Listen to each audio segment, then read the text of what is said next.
Kan nun hilungay inaruma Chalayangin araw tae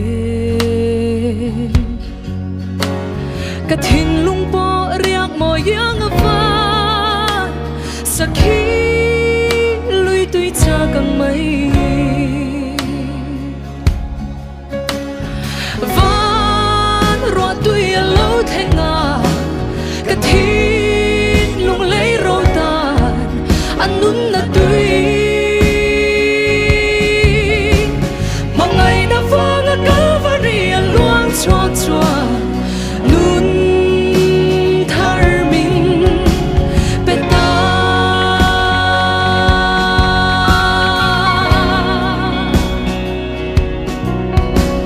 Katlan chin khó về tuy dòng ai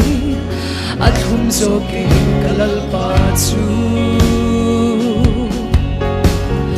Calvary tlang tuy nung lùi luang chuan Mi sual bao nu min chan đam ta Van ruột tuy lâu thenga Kathin lung lấy rau ta Anun na tui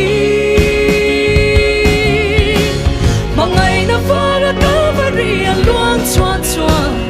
Nun thar min peta